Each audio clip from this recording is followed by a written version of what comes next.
mungkin kebanyakan yang terjadi kalau di dalam kasus SAR Gunung Hutan, mencari dan mengevakuasi karena yang dicari itu biasanya rata-rata sudah tidak tertolong atau sudah meninggal dunia. Lalu terjadilah search and evakuasi. Jadi mencari dan membawa turun ke bawah. Sepulang dari Bandung kita sepakat untuk singgah ke Gunung Putri dan mengikuti kegiatan jamborenya Mapalawi itu di alun-alun Surya Kencana Gunung Gede. Kalian jangan pulang dulu ya setelah ini. Ini ada kejadian yang cukup penting. Dia menyampaikan seperti itu. Ada apa, Kang? Kita kumpul dulu. Ini ada berita yang kira-kira cukup penting. Jadi nanti setelah ini kalian turun dan berkumpul di pos information center di bawah. Jadi salah jalurnya itu ke arah Gunung Sela tuh. Jadi lewat jalur yang kalau kita dari Pos Putri itu sedianya melewati aliran sungai. Nah ini mereka banyak yang tidak lewat situ karena di situ ternyata ada pertigaan yang kalau dilanjutkan itu sampai ke Gunung Sela. Di saat itu kami itu memang belum dibekali teknis tentang bagaimana cara mengikuti operasi SAR Gunung Hutan.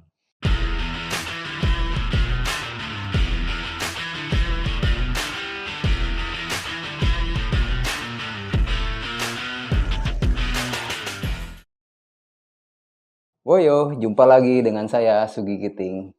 Kita ngobrolin yang agak penting daripada kita pusing, lebih baik kita sharing di Ngopi Petang. Ngobrolin pikiran, petualangan, dan tantangan.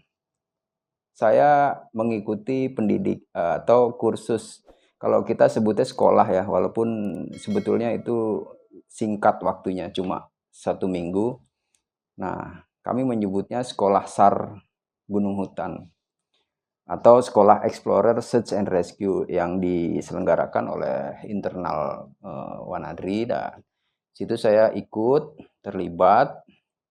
Nah, di situ kami diberi pelajaran tentang apa itu search and rescue, wawasan, organisasi SAR dan teknik pencarian, teknik evakuasi, teknik komunikasi, pertolongan dan lain-lain. Jadi di situ barulah kami diberi wawasan atau diberi pengetahuan, skill bagaimana cara mencari orang hilang di gunung, kemudian gimana cara menyelamatkannya, gimana cara mengevakuasinya dan sebagainya dan sebagainya. Nah, di situ memang detail. Lalu setelah itu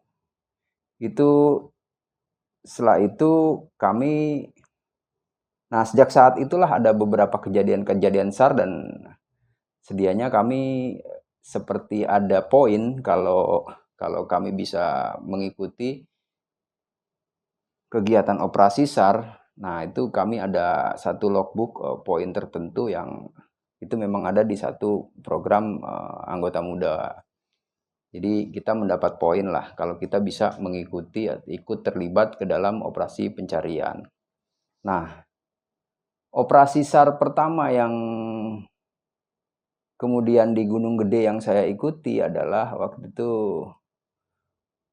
operasi SAR-nya Desi. Desi itu dari Sekolah Tinggi Akademi Pariwisata Trisakti, atau sekarang jadi STPT, Sekolah Tinggi Pariwisata Trisakti. Waktu itu saya mendapat berita dari teman, karena memang dulu tuh tahun-tahun 96 itu 96 itu ya belum ada secanggih sekarang, ada Android yang atau beritanya bisa cepat kami dapat. Nah, dulu tuh baru dari teman-teman ke teman ke orang, jadi pakai telepon rumah dan pakai telepon kantor, bahkan kami tuh pakai telepon sekretariat. Saat dulu tuh udah ada telepon sekretariat. Kami mendapat laporan bahwa ada satu kejadian di teman-teman kami dari STPT itu melakukan kegiatan ya semacam pendidikan dasar yang Akhirnya salah satu siswanya itu hilang dalam area latihan di daerah sekitar camping ground Gunung Putri. Nah, dari situlah saya mulai ikut terlibat pencarian, lalu ikut menganalisa dan sebagainya dan sebagainya. Ini kejadiannya seperti apa.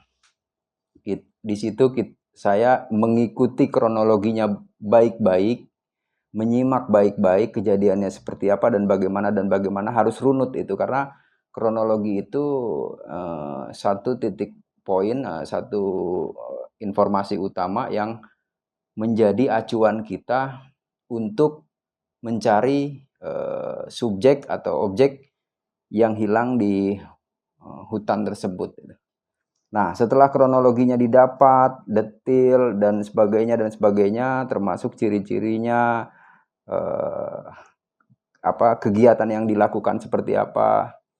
Nah, di situ kita briefing, lalu kita diberangkatkan tuh dari sekretariat.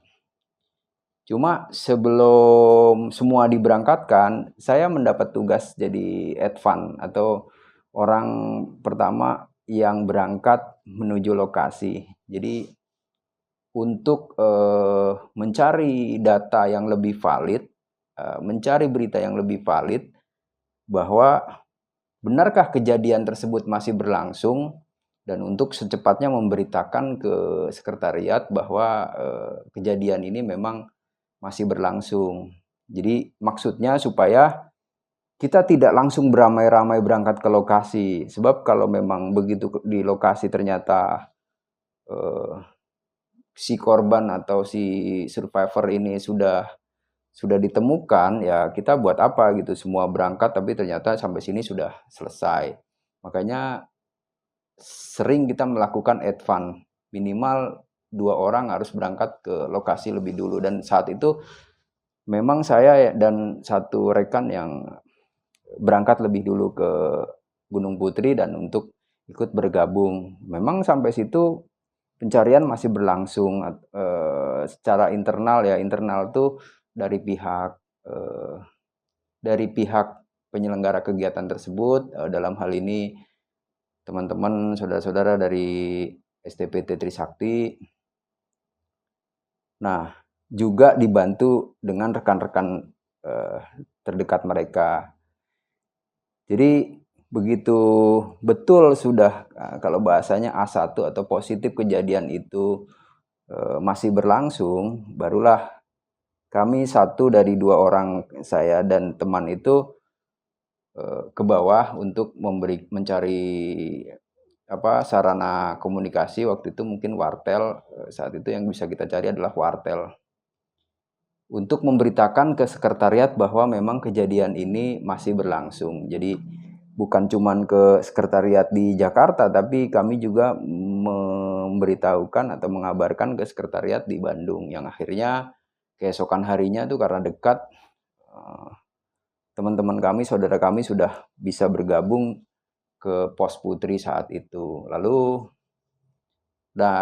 disitulah kami melakukan kegiatan operasi SAR di areal sekitar camping ground Gunung Putri. Operasi SAR itu di situ tidak berlangsung lama karena memang kami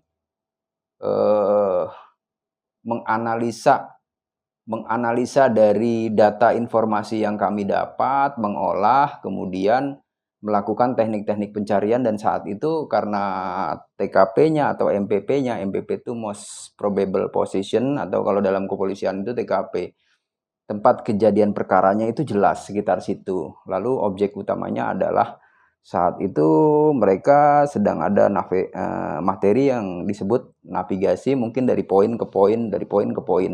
Jadi tujuan akhir dari si peserta tersebut adalah ke posisi air terjun yang sudah disepakati. Jadi dari poin A, poin B, poin C, kemudian poin akhirnya ada air terjun yang sudah disepakati oleh mereka gitu. Dan air terjun itu salah satu poin atau tempat untuk pelantikan. Jadi dalam hal ini semua pasti akan sepakat bahwa kita cari areal air yang pertama. Lalu tetap tidak melupakan sisi-sisinya. Jadi dari situ baru kita sepakati teknik pencarian seperti apa yang mau kita lakukan. Nah, teknik seperti apa yang mau kita lakukan dibarengi dengan seberapa banyak kekuatan SRU saat itu. SRU adalah Search Rescue Unit atau pasukan tempur atau pasukan lapangan. Nah, SRU ini ada pengendali di atasnya yang disebut OSC atau On Scene Commander, pengendali lapangan. Nah, pengendali lapangan masih ada atasnya lagi yang standby di pos, namanya pos SMC. Ya, petugasnya disebutnya SMC. Jadi SRU paling bawah atau tim lapangan. Ini SRU ini idealnya terdiri dari 5 orang, 5 orang, 5 orang. Itu idealnya. Tapi saat itu kita karena biar efektif dan karena banyak yang harus disapu atau yang harus areal yang harus di clean atau di areal pencariannya terlalu banyak, sedangkan SRU yang ada itu terbatas, maka dibagilah setiap SRU itu 3 orang, 3 orang, 3 orang, 3 orang. Jadi ada yang mencari dari lembahan atau sungai, ada yang cari dari punggungan, ada yang cari dari lembahan lagi, terus punggungan lagi, dan seterusnya. Jadi lalu kita sepakati mau bagaimana nih kita pencarian, dari bawah ke atas atau dari atas ke bawah gitu. Setelah di briefing, kita lebih efektif dari bawah ke atas, karena kalau dari atas ke bawah kita harus mendaki dulu baru mencari ke bawah, dan gerakan ke bawah itu biasanya tidak efektif karena gerakan yang akan terbawa oleh kontur gunung atau keterjalan.